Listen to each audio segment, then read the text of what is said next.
Welcome back to the deep dive. If you're here with us, you're ready to cut through the noise, get straight to the core clinical knowledge. We're all about the why and the what to do. Exactly.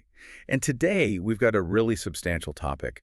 We're diving into comprehensive women's health planning. It's huge. We're spanning everything from that really critical immediate recovery phase right after childbirth. All the way through to lifelong preventative care, managing cycle issues, menopause transitions, the whole spectrum. We've synthesized a massive amount of clinical source material here. Notes covering emergency protocols, like for hemorrhage, but also detailed guidance on family planning, menstrual disorders. It's a lot. It is. We're drawing on clinical notes, best practices, aiming to give you that actionable insight. So our mission for you, the learner listening in, is really to structure this knowledge. We're constantly asking two key questions for every single topic we hit today. That's right. First, why is this happening in the body?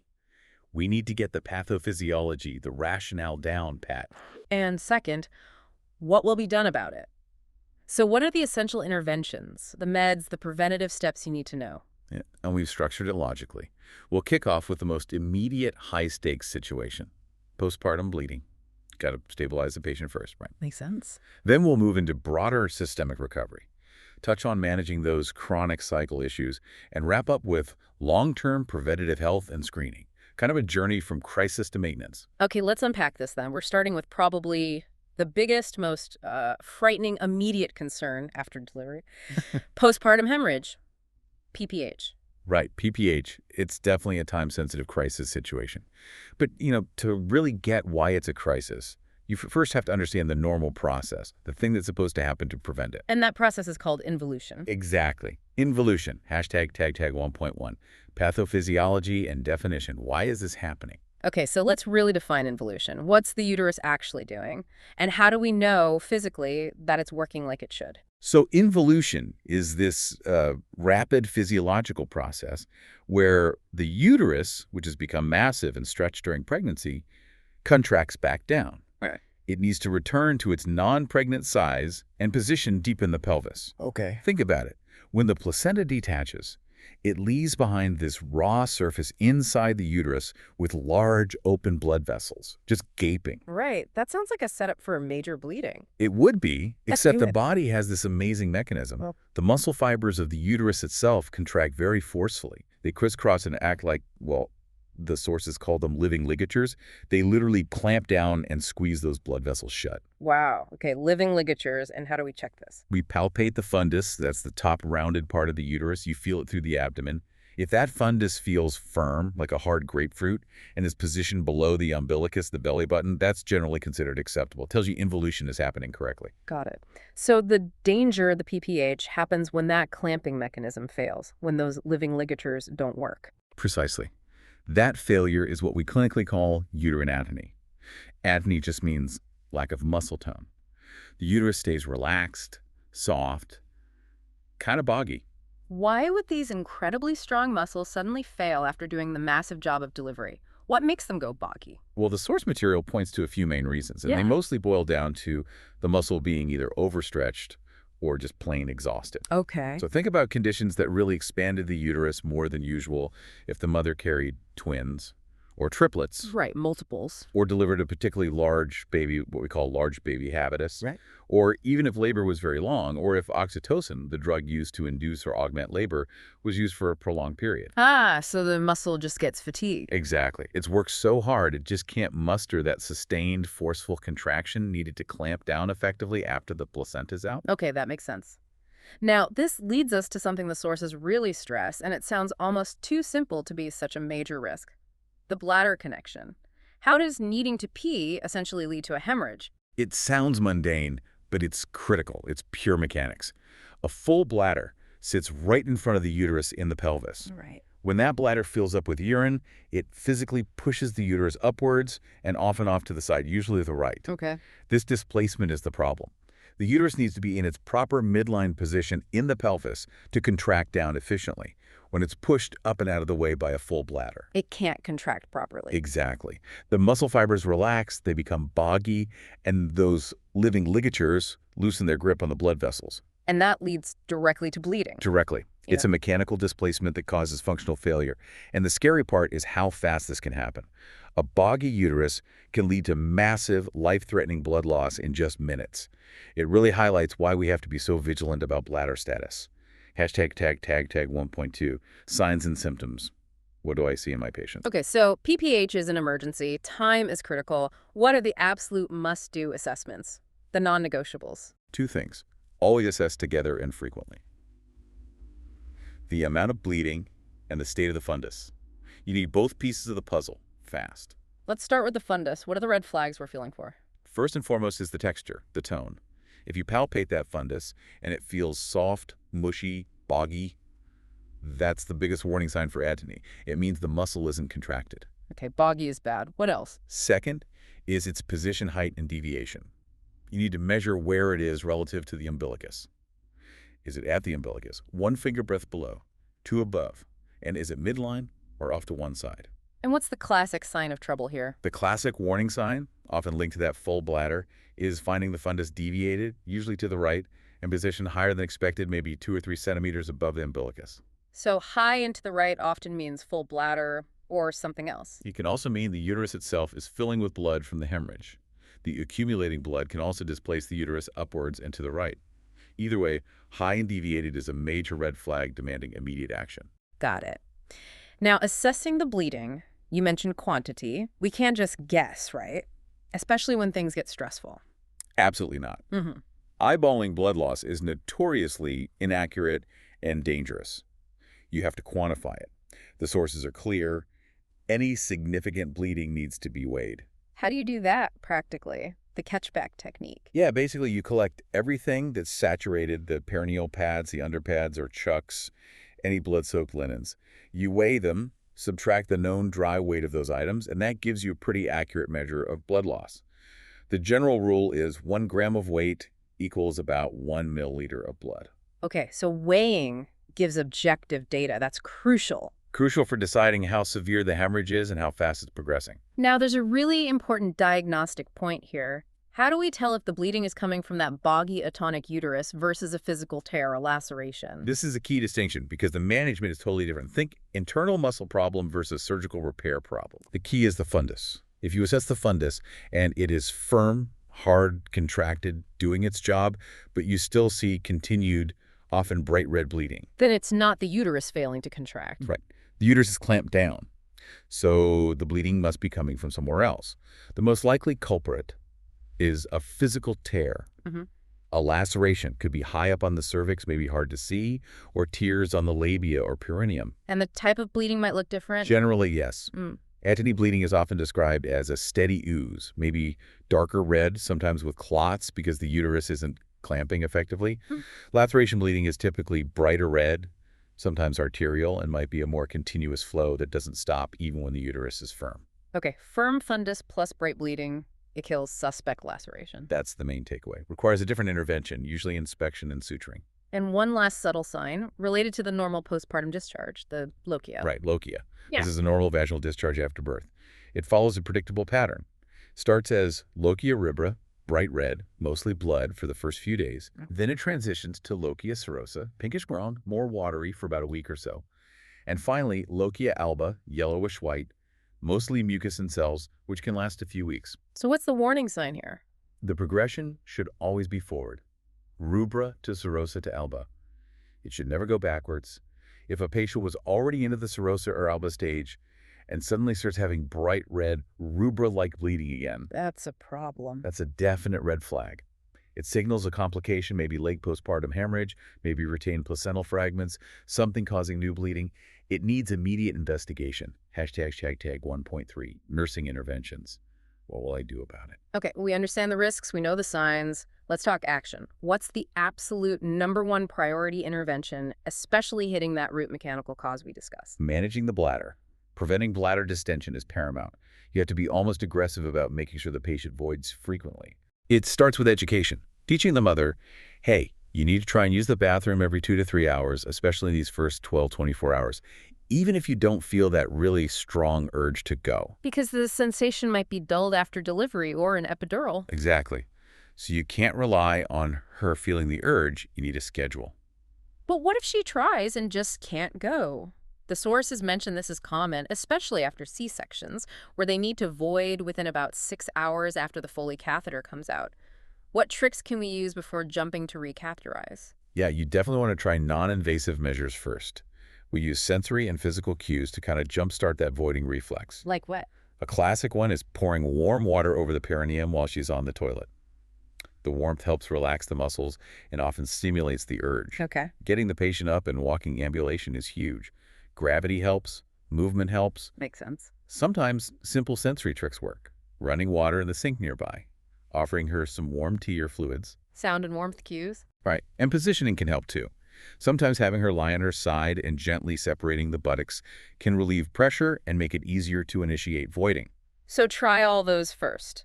But if they fail, If they fail and that bladder is getting distended, you can't wait too long. You have to move to catheterization, usually a straight cath to empty it. Relieving that pressure on the uterus is a priority. okay. Beyond preventing the problem, what about being prepared if severe bleeding does happen despite our best efforts? What's the crucial preparation step? Preparation is everything in PPH. You absolutely must ensure the patient has good IV access established before things go south. And not just any IV. Needs to be a large bore. Yes. Yes. Large bore. At least an 18-gauge catheter, maybe even a 16-gauge if you anticipate trouble. Hmm. You need that wide-open line ready to rapidly infuse crystalloid fluids like lactated ringers or normal saline, potentially blood products if needed, and to push emergency medications quickly. That IV line needs to be patented and ready to go. Hashtag TACCHECKED 1.4, rationale and medication. Let's just nail down the rationale again. We keep hammering on the bladder. Why is preventing bladder distension the critical preventative step? Because, fundamentally, it addresses the most common cause of PPH, uterine atony, due to mechanical interference.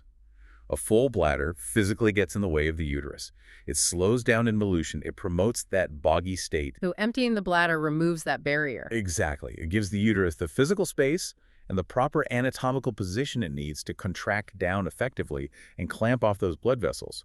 It's the simplest, most effective way to prevent atony-related hemorrhage. Okay. Now, when prevention isn't enough, or if atony happens anyway, what medications do we use to force that uterus to contract? The first-line drug, often given routinely right after delivery as a preventative measure, is Pitocin. That's synthetic oxytocin. Right. The same drug sometimes used in labor. Yes, but used postpartum. It helps stimulate those rhythmic uterine contractions to continue, promoting involution and controlling bleeding. But if there's active, significant hemorrhage, Pitocin might not be strong enough. Correct. If the bleeding is heavy and the uterus remains boggy despite Pitocin and fundal massage, we escalate to stronger uterotonic agents. The sources mentioned a couple key ones: Visoprosta and Carbo. That's carboprost trimethamine, himabate. That's the one, Hemabate. It's a prostaglandin analog, and it causes really intense, forceful contractions of the uterine muscle fibers. Visoprosta works similarly to cause powerful uterine spasms. These are serious drugs for serious bleeding. Chemically forcing the uterus to clamp down. Essentially, yes. They achieve pharmacologically what the muscle couldn't do on its own. And because they're so potent, what do we need to watch out for? Right. Side effects. Oh, definitely. Especially with carboprostamabate. Because it's a prostaglandin, it affects smooth muscle elsewhere in the body too. The most common side effects are gastrointestinal, often severe diarrhea, nausea, and vomiting. You also have to monitor blood pressure closely, as it can cause hypertension and sometimes bronchoconstriction, so it's used cautiously in patients with asthma. Okay. Powerful drugs, significant side effects. Good to know. Lastly, on meds, the sources mentioned ibuprofen specifically for after pains. Why ibuprofen? Right, after pains. Those are the cramps women feel in the first few days postpartum as the uterus continues to contract down, continues that involution process. They can be quite intense, especially for women who've had multiple babies. And ibuprofen is best. It's cited as the best choice because it's an NSAID nonsteroidal anti-inflammatory drug. NSAIDs work by inhibiting the production of prostaglandins. Those prostaglandins again. Yes, prostaglandins are key mediators of inflammation and muscle cramping. So by taking ibuprofen, you're not just masking the pain signal, you're actually reducing the production of the chemicals causing the cramps in the first place. That's why it's often more effective for after pains than, say, acetaminophen alone. That makes perfect sense, targeting the mechanism. It really is amazing how understanding that simple bladder-uterus relationship turns a basic nursing intervention like getting someone to pee into a potentially life-saving action. It truly is. It highlights how crucial that foundational knowledge of anatomy and physiology is in obstetric care. Sometimes the biggest impacts come from the simplest, most well-understood interventions. Okay, so we've navigated the immediate PPH crisis. Let's broaden our view now. We need to shift focus from just bleeding control to the overall systemic recovery of the mother's body. Right, because pregnancy puts the body through, just massive changes. Fluid volume, cardiovascular system, clotting factors, everything adapts. Yeah. And now, postpartum, the body has to rapidly reverse course and stabilize. And this section isn't just about normal adjustment, right? It's also about actively preventing a major risk that persists during this time, VTE. Exactly. Venous thromboembolism, blood clots. That risk is significantly elevated postpartum, so prevention and early detection are key parts of this systemic recovery phase. Let's start with fluids. You mentioned massive volume changes. How much extra fluid are we talking about, and how does the body get rid of it? The numbers are pretty staggering. During pregnancy, a woman's total blood volume and overall body fluid increases by up to 50%. That's huge. It's needed to support the placenta, the fetus, and prepare for blood loss during delivery. Wow, 50% more. Yeah. So once the baby and placenta are delivered, the body needs to offload all that excess fluid. It does this primarily through two mechanisms: diuresis, which is increased urination, and diaphoresis, heavy sweating. So if a new mom is sweating profusely, especially at night, that's actually normal. Completely normal and expected. We actually need to educate patients about this. Tell them, you're not sick, you don't have a fever necessarily, your body is just getting rid of all that extra fluid it built up. It can be quite dramatic sweating. Good to know. And the cardiovascular system, it also has to readjust dramatically, right? Absolutely. During pregnancy, the heart works harder. Stroke volume, the amount of blood pumped with each beat, goes way up. After delivery, things change rapidly. Those large blood vessels in the abdomen that were supplying the uterus and placenta suddenly have less resistance. Blood flow redistributes. And that causes. It can lead to a temporary drop in peripheral vascular resistance. This sudden shift, especially when a woman changes position quickly, like standing up from bed. Can cause dizziness, fainting. Yes, orthostatic hypotension. That lightheadedness or faint feeling upon standing. It's a significant fall risk, obviously, but it's an even bigger concern for women who have underlying heart conditions. Their cardiovascular system might not tolerate that sudden drop in pressure well. So careful monitoring and slow position changes are really important. Okay, now let's zero in on the VTE risk. Why exactly is the postpartum period considered a hypercoagulable state? What makes blood clots more likely? It's actually a fascinating kind of protective mechanism that has a downside. To prepare for the inevitable blood loss of childbirth, the body ramps up production of various clotting factors, things like fibrinogen, especially in late pregnancy. So the blood clots more easily to stop bleeding during delivery? Precisely. It's nature's way of preventing hemorrhage. The problem is, this hypercoagulable state doesn't just swish off the moment the baby is born. It persists for several weeks postpartum. Okay, so the blood is stickier. What else contributes to clot risk? The other key factor is venous stasis. Blood flow, especially in the legs, can be slower. Think about it. Women are often less mobile during late pregnancy, maybe on bed rest. They go through labor and delivery, which involves a lot of lying down, and then immediate recovery. So hypercoagulable blood plus slower blood flow in the legs. It's the perfect storm, Virchow's triad, right? Hypercoagulability, stasis, and potential endothelial injury from delivery itself. This makes the postpartum period a prime time for clots to form, especially deep vein thrombosis, DVT, in the legs. And we need to differentiate that from something less serious. Yes, it's important to distinguish a DVT from superficial thrombophlebitis. That's inflammation of a vein closer to the skin surface. It can be painful, red, maybe feel like a hard cord, but it's much less dangerous because those clots rarely travel. A DVT is the real concern because it can break off and travel to the lungs, causing a pulmonary embolism, PE, which is life-threatening, hashtag 2.2, signs, symptoms, and focus assessment. So as we're assessing the patient systemically in those first few days, besides checking the fundus continually, what else are we really zoning in on? We're actively looking for any signs of complications. This includes assessing pain carefully, checking for signs of infection, monitoring vital signs, and specifically looking for those early indicators of VTE. And of course, continuing to track that fundal height and firmness as involution progresses. Let's talk about pain assessment. How do we tell the difference between expected soreness from delivery and something more serious, like a hematoma? That's a really important assessment point. Some level of perineal pain is expected, especially if there were tears or an episiotomy. Women who had more extensive trauma, like a fourth-degree tear extending into the rectum, will understandably have significantly more pain, requiring careful management. But what's the red flag for a hematoma? A hematoma is a collection of clotted blood that forms within the tissues, often deep in the perineum or vagina.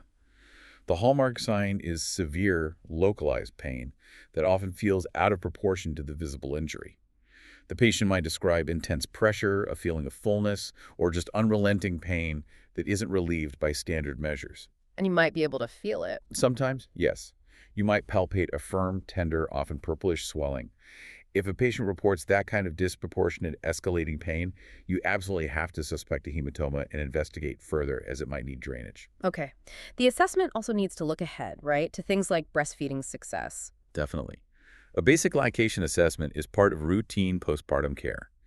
This includes checking the breasts for excessive fullness, hardness, redness, or heat that might indicate engorgement or early mastitis, and importantly, assessing the nipples. What are you looking for with the nipples? One simple but key thing mentioned in the sources is checking if the nipple becomes erect when simulated, or if it's flat or inverted.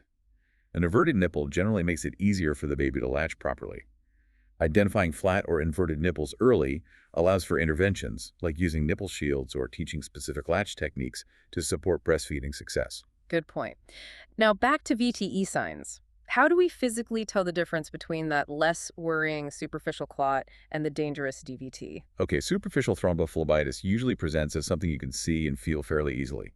It's typically a red, warm, tender area along the path of a superficial vein. You might even feel a firm, palpable cord just under the skin. It hurts, but it's localized. And a DVT? A DVT is often sneakier because it's in the deep veins. The classic signs are usually unilateral, meaning just in one leg.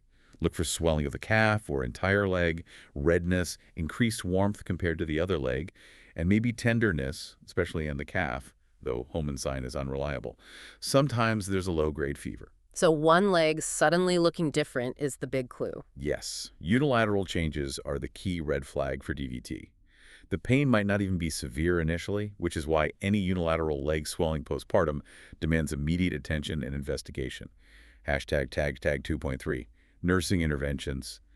What will I do about it? Given that hypercoagulable state we talked about, what's the #1 proactive thing we do to prevent VTE in the first place? It's really basic, but incredibly effective. Early and frequent ambulation, getting the patient out of bed and walking, even just short distances down the hallway as soon as it's safe after delivery. How does walking help? The muscle contraction in the legs acts like a pump, squeezing the veins and pushing blood back towards the heart. This improves venous return and dramatically reduces that venous stasis we talked about. Movement is medicine here. And hydration. Also critical. Keeping the patient well hydrated helps keep the blood less viscous, less sticky, which further reduces the risk of clot formation. So encourage fluid constantly. Okay, ambulate early, hydrate well. But what if, despite these measures, we suspect a DVT? Unilateral leg swelling, pain, warmth. What is the absolute first, immediate nursing action? No hesitation. If you suspect a DVT, the very first thing you do is put the patient on strict bed rest and elevate the affected leg. Why bed rest? That seems counterintuitive if movement helps prevent clots. Because once you suspect a clot has already formed, the biggest immediate danger is that the clot, or a piece of it, could dislodge and travel to the lungs, causing a pulmonary embolism. Bed rest minimizes the risk of dislodgement while you investigate.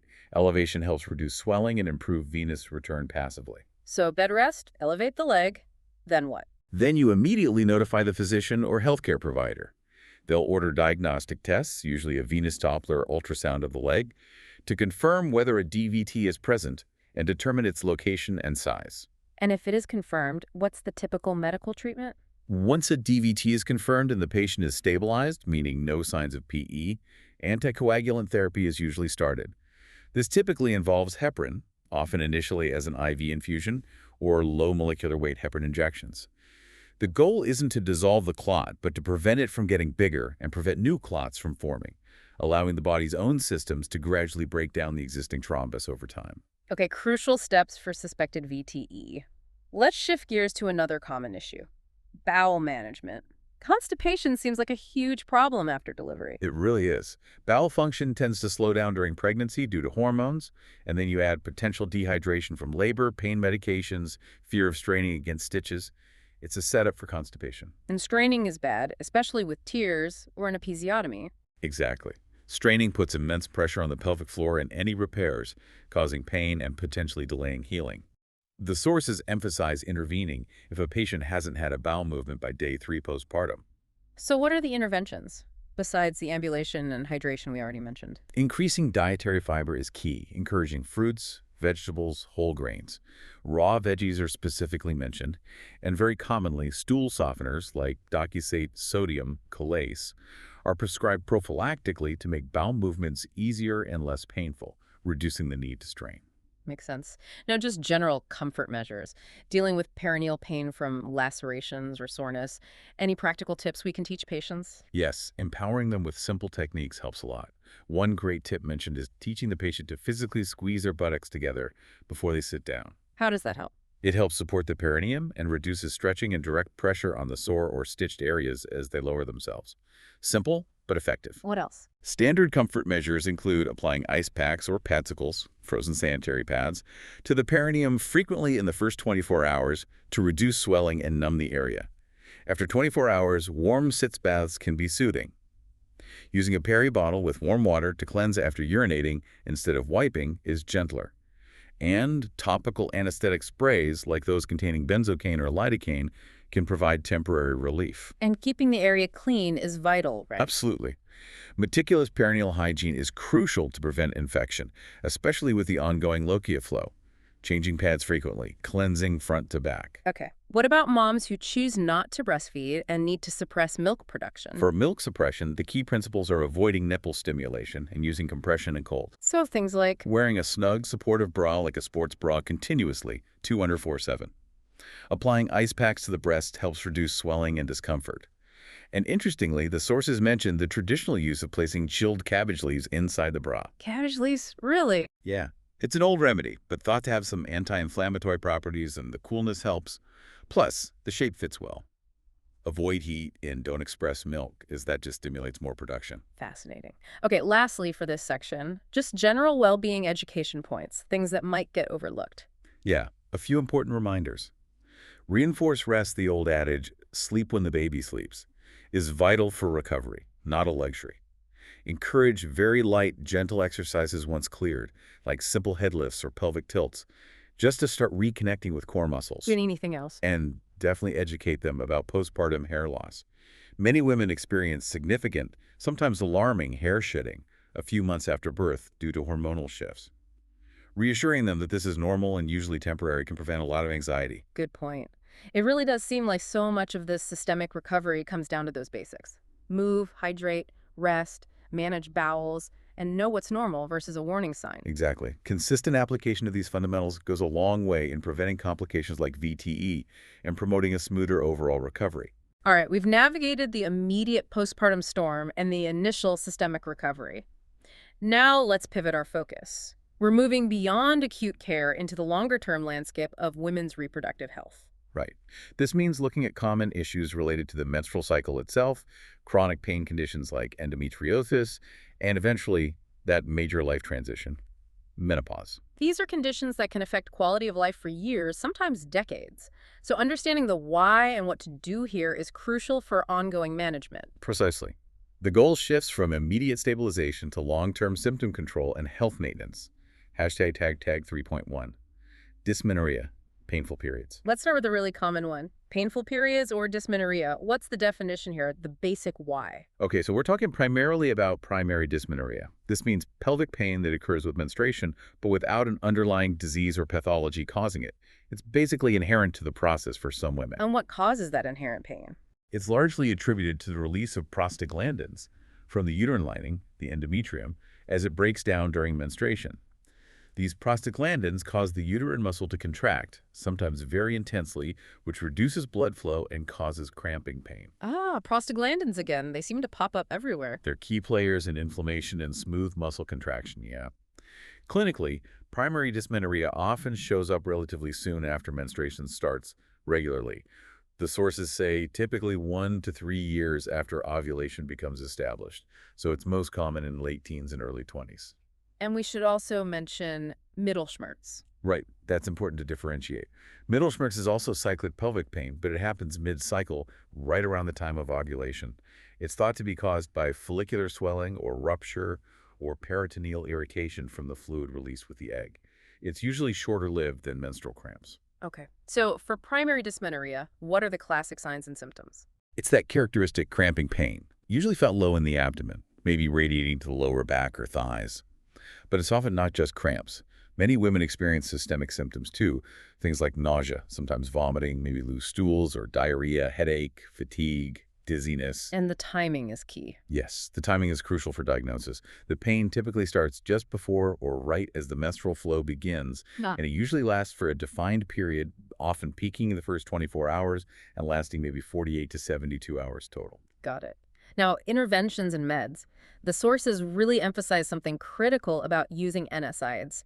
Can you explain the rationale for how they should be taken? Why isn't just popping a pill when the pain gets bad the best approach? This is probably the single most important piece of education for managing dysmenorrhea effectively with NSAIDs like ibuprofen or naproxen. Remember, NSAIDs work by blocking the production of those pain-causing prostaglandins. They inhibit the COX enzymes responsible. But here's the thing. If you wait until the pain is already severe, that means the prostaglandin levels are already high. The inflammatory cascade is well underway. So the NSAID is playing catch-up. Exactly. It might take the edge off, but it won't be nearly as effective. The key, according to the sources, is to take the NSAID before the pain gets bad, ideally starting just before or as soon as menstruation begins, and then this is crucial, taking it around the clock on a regular schedule, like every 6 or 8 hours, depending on the drug, for that entire 48 to 72-hour window when the pain is typically worst. So continuous dosing to keep prostaglandin levels suppressed. Precisely. You're proactively preventing the buildup of prostaglandins, not just reacting to the pain they cause. That's why consistent scheduled dosing for the first couple of days makes such a difference. That's a huge practical tip. What about oral contraceptives? How do they help? Oral contraceptive pills, OCPs, especially the combination ones with estrogen and progestin, are often very effective. They work primarily by suppressing ovulation.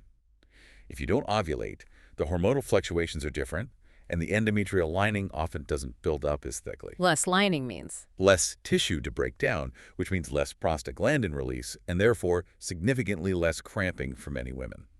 Okay. And simple comfort measures. Still important. Yeah. Non-pharmacological things like rest, applying heat using a heating pad, or taking a warm bath can be very effective at relaxing the muscles and easing discomfort. Gentle exercise, counterintuitively, can also sometimes help by increasing blood flow. Hashtag tags 3.2. Endometriosis. All right, let's move to a condition that's often much more severe and complex, endometriosis. What's the fundamental pathology here? What's going on? Endometriosis is defined by the presence of endometrial-like tissue, similar to the lining of the uterus located outside the uterine cavity. Where does it end up? Common locations are on the ovaries, the fallopian tubes, the outer surface of the uterus, the ligaments supporting the uterus, the lining of the pelvic cavity, peritoneum, and sometimes even on the bowel or bladder. And why is that misplaced tissue a problem? Because this ectopic tissue behaves just like the tissue inside the uterus. It responds to the monthly hormonal cycles, particularly estrogen. It thickens, breaks down, and bleeds each month along with the menstrual cycle. But the blood has nowhere to go. Exactly. Inside the uterus, menstrual blood flows out. But this bloodshed from endometrial implants within the pelvic cavity is trapped. This leads to inflammation, the formation of scar tissue, adhesions that can bind organs together, and the development of cysts, especially endometriomas on the ovaries, sometimes called chocolate cysts. All of this causes chronic pelvic pain and often infertility. Do we know why it happens, the cause? The exact cause is still not fully understood, which is frustrating.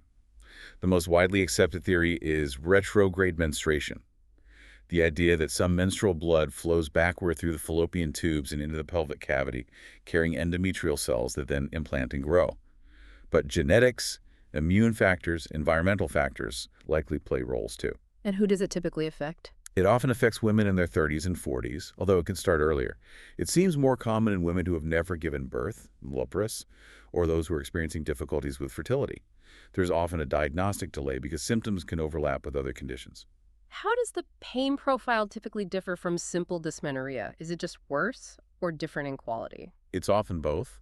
The pain is frequently described as much deeper, more constant, and debilitating. It could be sharp, stabbing, or a dull, aching pain. While it's often worse during menstruation, cyclic pain, many women with endometriosis experience chronic pelvic pain throughout the month. And other symptoms because of where the implants are. Yes. If implants are on the bowel, women might experience painful bowel movements, diarrhea, constipation, or rectal bleeding, especially during their period. Implants near the bladder can cause urinary frequency or pain. Painful intercourse, dyspareunia, is very common, often described as deep pain. And significant fatigue often accompanies the chronic pain and inflammation. Does it ever go away? A key point from the sources is that symptoms typically lessen or stop after menopause. Why? Because menopause means the ovaries stop producing estrogen, which was feeding the growth of the implants. The exception is if a woman takes estrogen-only hormone replacement therapy after menopause that can potentially reactivate dormant implants. Okay, so management. What are the approaches? Let's start with milder cases or if pregnancy is still desired. For mild pain, or if the woman is actively trying to conceive, the first-line approach is often NSAIDs for pain management, used strategically like we discussed for dysmenorrhea. But if pain is more severe or pregnancy isn't the immediate goal, Then the mainstay of medical management is hormonal suppression. The goal is to stop or drastically reduce the estrogen stimulation that feeds the endometrial implants, hopefully causing them to shrink and become inactive. how do you achieve that suppression? The most common approach is using hormonal contraceptives, often continuously. This could be combination OCPs taken back-to-back with no placebo week, progestin-only pills, the Depo-Provera injection, hormonal IUDs, or implants. The idea is to suppress ovulation and menstruation for extended periods, often prescribed for 6 to 12 months initially to see the effect. More potent drugs like GnRH agonists, which induce a temporary medical menopause, might be used for severe cases, but usually for short durations due to side effects. Does hormonal suppression cure it? No. And that's crucial to understand. Hormonal therapies suppress the activity and growth of the implants and can manage symptoms effectively for many women. But they don't eradicate the existing implants or the scar tissue and adhesions that have already formed. When the hormones are stopped, symptoms often return. So what is considered the definitive cure, if one exists? The only truly definitive cure mentioned for severe, debilitating endometriosis, especially when fertility is no longer desired, is surgical removal of the uterus, hysterectomy, and both ovaries and fallopian tubes, bilateral salpingo-oophorectomy. Removing the ovaries takes away the primary source of estrogen, which is key. Sometimes surgery involves just excising or ablating the implants while preserving the reproductive organs, conservative surgery, but recurrence rates can be high. That's a major surgery with significant consequences, like immediate menopause. Absolutely. It's a decision made only after careful consideration and failure of other treatments. And from a nursing perspective, dealing with patients suffering from this chronic, often invisible pain. A key point highlighted in the sources is the importance of acknowledging and validating the patient's pain. Women with endometriosis often face years of being told their pain is just bad periods or is exaggerated. Validating their experience, believing them, and advocating for appropriate pain management and diagnostic workup is a critical nursing role. Hashtag 3.3, premenstrual syndrome, PMS. Okay, let's shift to another very common, though usually less severe, cycle-related issue, premenstrual syndrome, or PMS. What's the working definition here? PMS is basically a syndrome of physical, emotional, and behavioral symptoms that occur cyclically during the second half of the menstrual cycle and resolve around the time menstruation begins. And the cause is thought to be. It's linked to the hormonal fluctuations that happen after ovulation, specifically in the luteal phase. It's thought to be related to the rise and fall of estrogen and progesterone, and potentially how these hormones interact with neurotransmitters like serotonin in the brain. It's complex and not perfectly understood. The timing is absolutely critical for defining PMS. Yes, extremely critical. The key diagnostic feature is that the symptoms occur specifically in the week or two after ovulation and leading up to the period. And importantly, there must be a symptom-free period in the first half of the cycle before ovulation, the follicular phase. So if someone feels irritable or bloated all month long, that's not PMS. Correct. That might be something else entirely.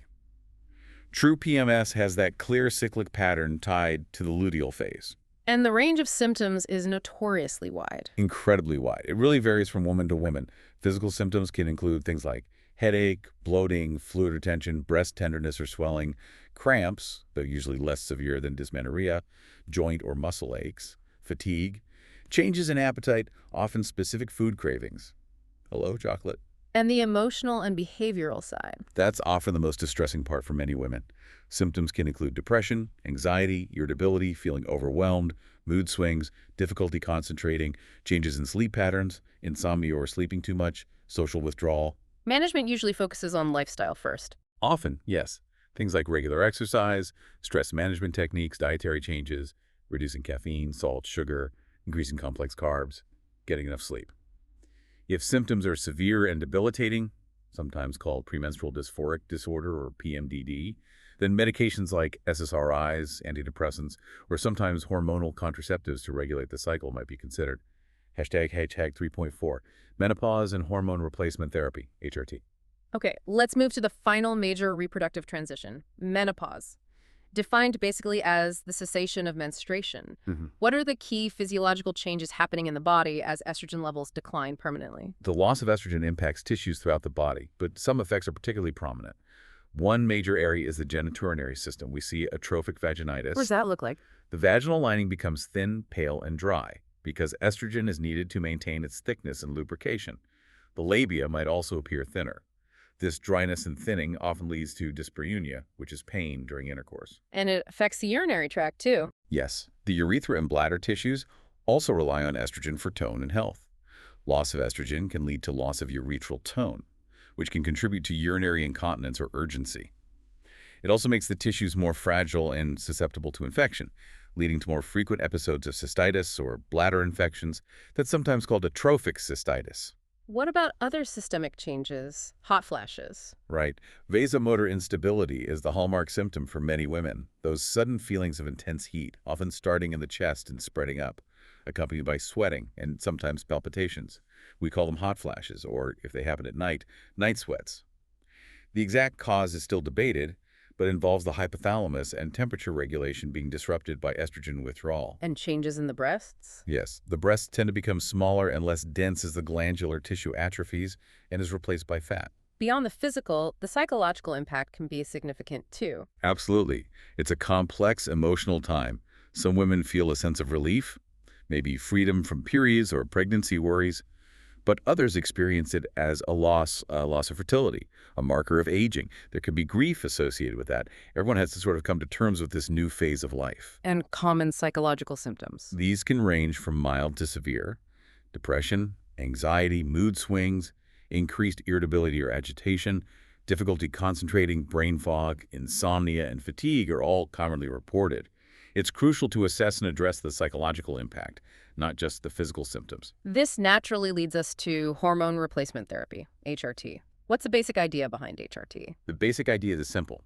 Replace the hormones, primarily estrogen, that the ovaries are no longer producing, in order to alleviate the symptoms caused by that deficiency. Okay, but there's a critical rule about who gets which hormones, especially regarding progesterone. Can you explain the progesterone rule? Yes, this is absolutely fundamental for safety. If a woman still has her uterus, she cannot take estrogen alone. Unopposed estrogen continuously stimulates the growth of the uterine lining, the endometrium. Over time, this significantly increases the risk of endometrial hyperplasia and uterine cancer. So how do we protect the uterus? Progesterone, or a synthetic progestin, must be added to the regimen. Progesterone counteracts estrogen's effect on the lining. It causes the lining to mature and then shed regularly, if given cyclically, or keeps it thin, if given continuously. This protection is vital. And if a woman has had a hysterectomy?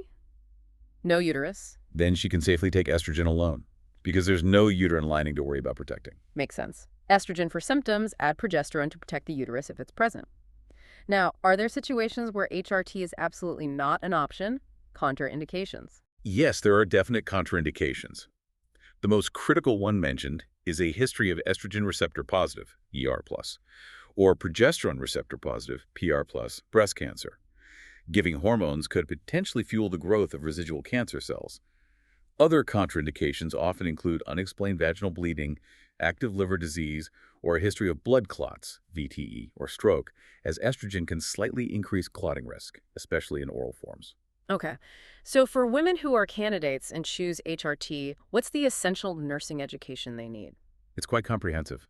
First, managing side effects, Nausea is common initially, so taking the medication with meals can help. They need to understand the dosing schedule and be warned never to take double doses if they miss one that can cause hormonal chaos and increase side effects. What about bleeding patterns? They need to know what to expect. If they're on a cyclical regimen, estrogen daily, progesterone for part of the month, they should expect withdrawal bleeding, like a period when they stop the progesterone. Uh. If they're on continuous combined therapy, they might have some irregular spotting initially, but eventually should have no bleeding. The crucial teaching is to report any unexpected breakthrough bleeding immediately, as that needs investigation to rule out problems like uterine cancer. Lifestyle advice is important too. Yes. Because HRT carries some cardiovascular considerations, reinforcing healthy habits is key. Stopping smoking is paramount, as smoking dramatically increases the risks associated with estrogen. Using sunscreen is often advised as skin can become more photosensitive. And critically, they must continue with their regular preventative health screenings, annual exams, blood pressure checks, mammograms, pap smears, if applicable based on guidelines. Menopause doesn't mean you stop screening. And specific interventions for common symptoms like vaginal dryness or hot flashes. For vaginal dryness and dyspareunia, recommend using water-soluble vaginal lubricants. For persistent atrophy, low-dose vaginal estrogen, creams, rings, tablets, can be very effective with minimal systemic absorption.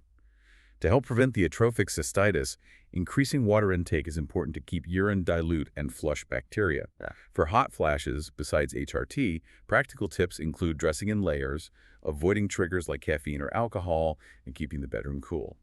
And finally, encouraging Kegel exercises helps maintain pelvic floor muscle tone, which can help with urinary symptoms. Okay, we've covered recovery, cycle issues, and menopause. We're now in our final section, shifting gears again to proactive health planning. This is all about contraception and long-term preventative screening. Right. This is where we focus on choices women make to manage their fertility and the ongoing surveillance needed to catch potential health problems early across their lifespan. And the context here is important. These discussions often happen during routine visits, which might be the only consistent healthcare contact for some women. Exactly. Yeah. Making these interactions count for education and prevention is key. #tag 4.1. Choosing contraception. Let's start with the basics. Family planning is defined simply as choosing if and when to become pregnant. But the actual process of choosing a contraceptive method, it's complex. What factors go into that decision? It's way more than just how well does it work. The sources list a whole range of criteria that need consideration. Of course, safety and effectiveness are paramount. Does it protect against STDs? Most hormonal methods don't. How convenient is it to use? Does it require daily action, or is it long-acting? What else? Are there non-contraceptive benefits? For example, some hormonal methods improve acne or make periods lighter. What are the potential side effects, and are they acceptable to the patient? How does it affect sexual spontaneity? Is it readily available and affordable? What are the patient's personal preferences? Does it align with their religious beliefs or cultural background?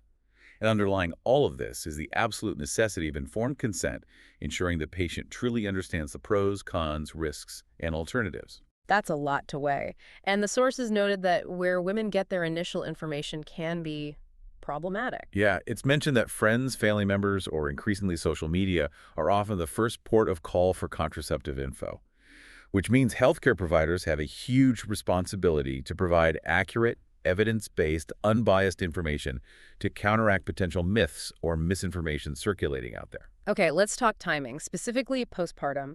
When should new mothers start thinking about contraception? And what about relying on breastfeeding? They need to consider contraception relatively soon after birth. We typically advise abstaining from intercourse for at least 6 weeks postpartum to allow for physical healing and uterine involution. And breastfeeding is birth control, the lactational amenorrhea method, or LAM. LAM can be effective, but only under very specific conditions. The woman must be exclusively breastfeeding, no supplements, day and night. Her period must not have returned, and the baby must be less than 6 months old.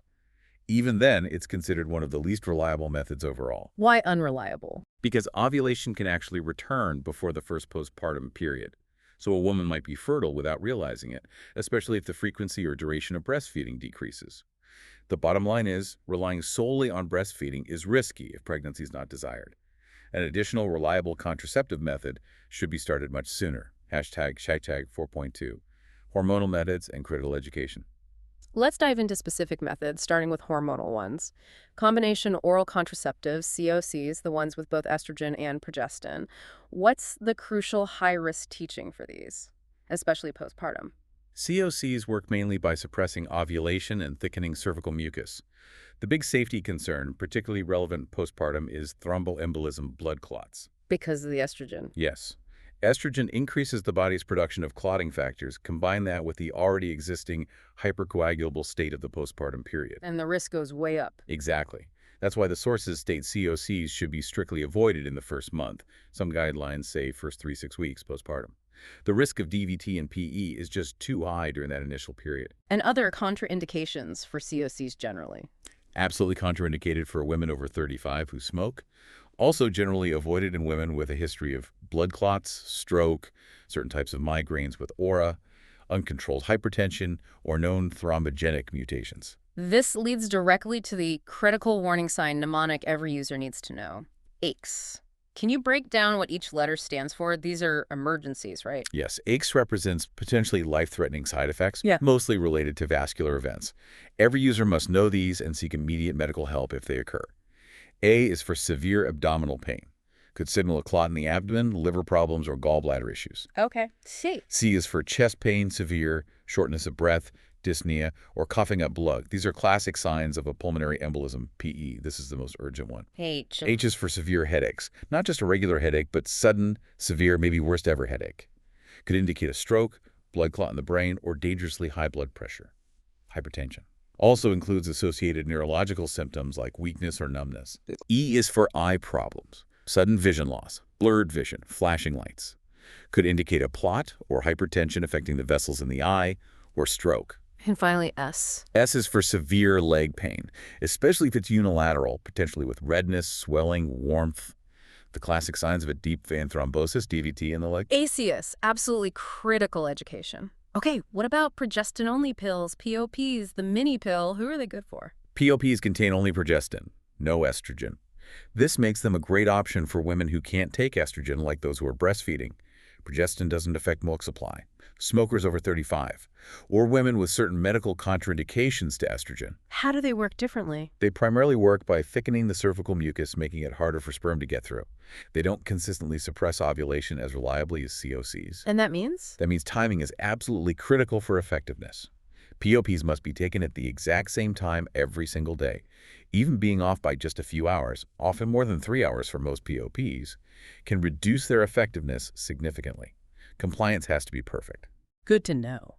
Let's talk about the long-acting reversible contraceptives, LARCs, IUDs, and implants. Highly effective. Extremely effective, yes. IUDs, intrauterine devices, are small devices placed inside the uterus. There are copper IUDs, like Paragard, that work by creating an inflammatory reaction toxic to sperm and eggs, lasting up to 10 years.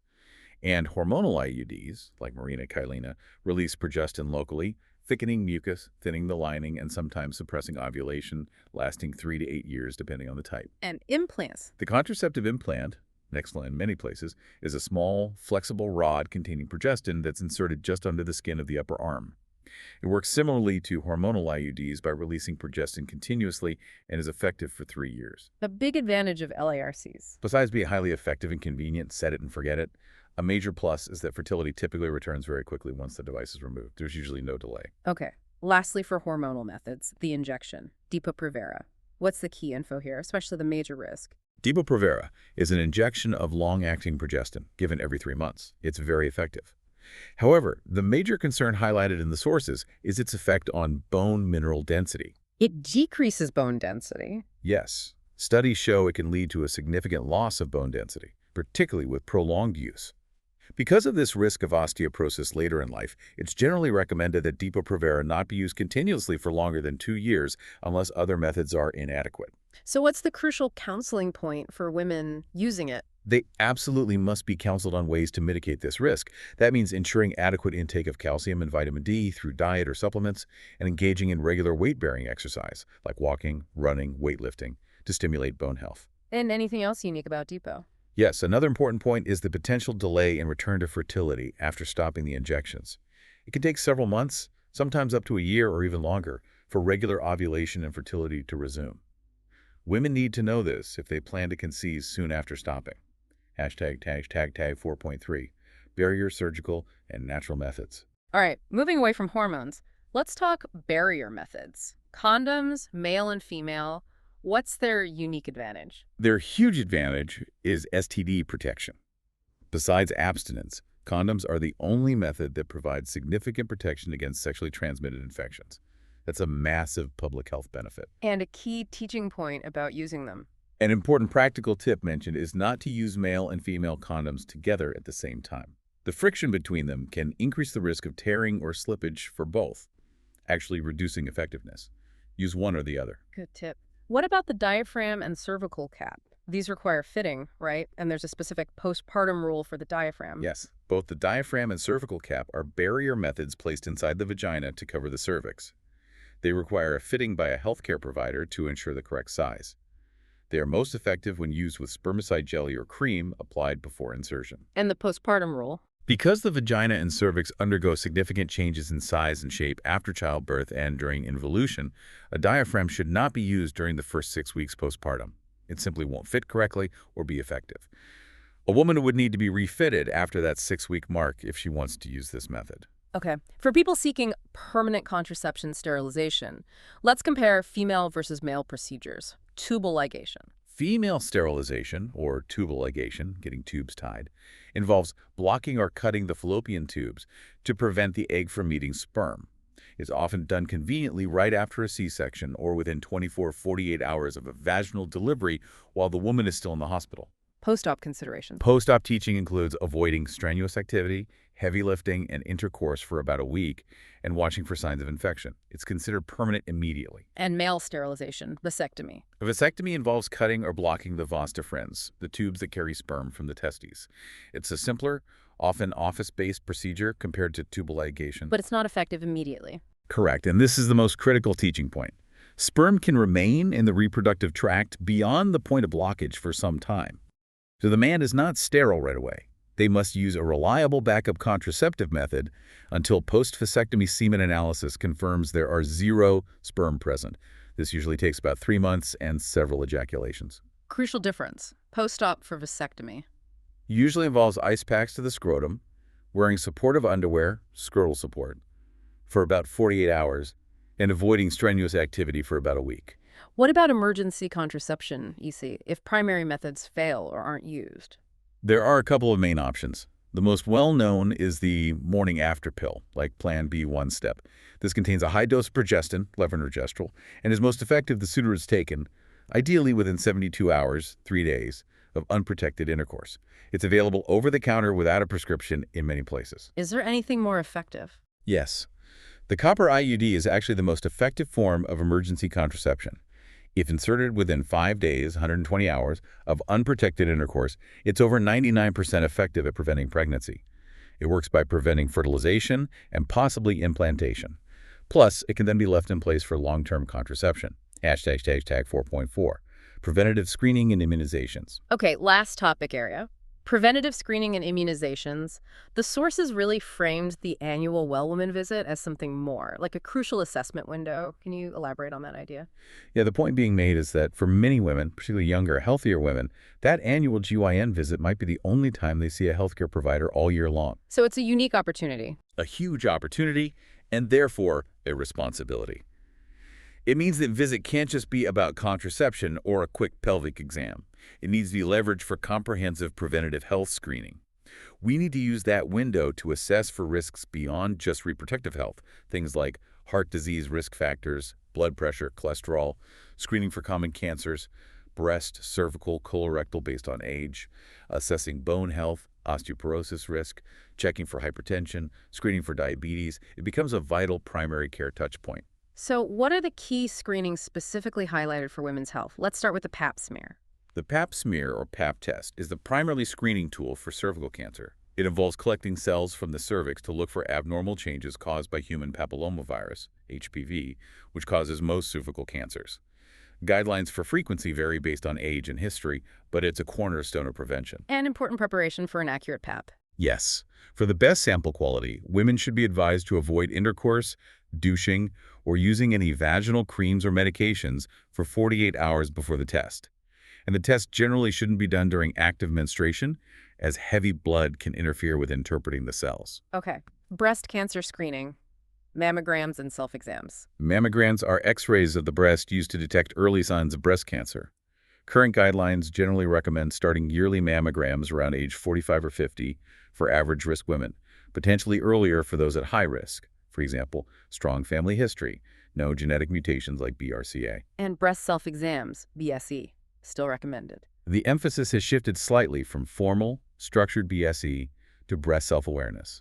Women should be encouraged to know what their breasts normally look and feel like so they can report at any changes, lumps, skin changes, nipple discharge, to their provider promptly. Performing this check monthly, perhaps the week after their period ends when breasts are least tender or lumpy, is a good habit. Got it. Finally, immunizations. There's some very specific rules, especially around pregnancy. Let's talk MMR. Right, the MMR, measles, mumps, rubella vaccine contains live viruses. Because of the theoretical risk to the fetus, especially from rubella, which can cause severe birth defects, live virus vaccines like MMR are contraindicated during pregnancy. They cannot be given to pregnant women. What if a woman needs it and isn't pregnant? If a non-pregnant woman receives the MMR vaccine, for example, postpartum if she wasn't immune, she must be counseled to avoid becoming pregnant for at least 28 days afterwards. This ensures the live virus has cleared her system before any potential conception. Okay, clear rule for MMR. What about Tdap? Tdap, tetanus, diphtheria, and acellular pertussis, is different. It's an inactivated vaccine and is actually recommended during every pregnancy, usually between 27 and 36 weeks gestation. Why during pregnancy? Giving Tdap during pregnancy allows the mother to develop antibodies against pertussis, whooping cough, and pass them to the fetus. This provides crucial passive immunity to the newborn, protecting the baby during the first few vulnerable months of life before they can get their own vaccinations. After the pregnancy dose, Tdap boosters are recommended every 10 years. Makes sense. And the HPV vaccine. The HPV, human papillomavirus vaccine, protects against the types of HPV that cause most cervical cancers and genital warts. It's recommended for adolescents, boys and girls, usually starting around age 11 or 12, given as a series of 2 or 3 injections depending on age at initiation. It can also be given to young adults who weren't vaccinated earlier. Any specific administration protocol for HPV? Yes, one important point mentioned is the known risk of syncope, fainting, shortly after receiving the HPV vaccine, particularly among adolescents. Because of this, it's standard practice to have the patient sit or lie down during administration and be observed for 15 minutes afterwards to prevent injury from fainting. That covers a massive amount of ground, from the absolute immediate life-saving focus on uterine tone and bladder status right after birth. All the way through decades of managing cycles, navigating menopause, choosing contraception, and staying on top of preventative screenings and shots. It really is a lifelong journey of health considerations. You know, reflecting on all this, what really strikes me is that contrast highlighted in the source material. The difference between the really simple, almost mundane preventative stuff, Like what?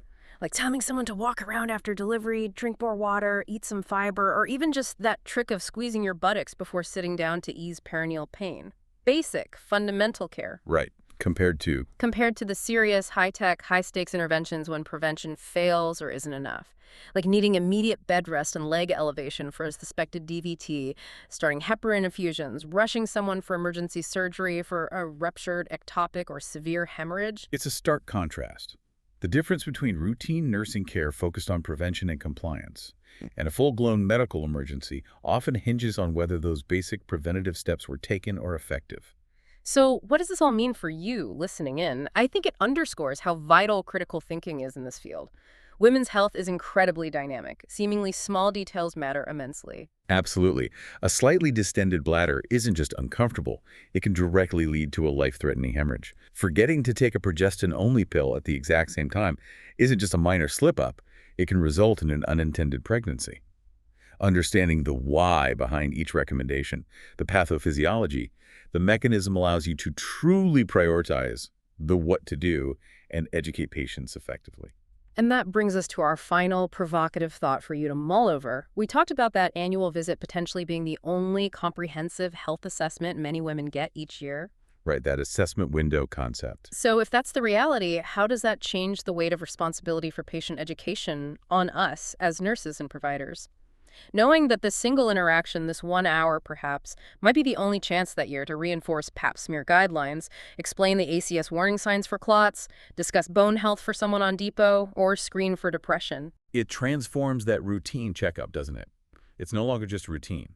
It becomes a high-stakes, high-impact public health intervention. The quality of education and screening delivered in that single window could literally be the difference between catching something early and preventing a major adverse outcome down the line. Something definitely worth reflecting on in practice.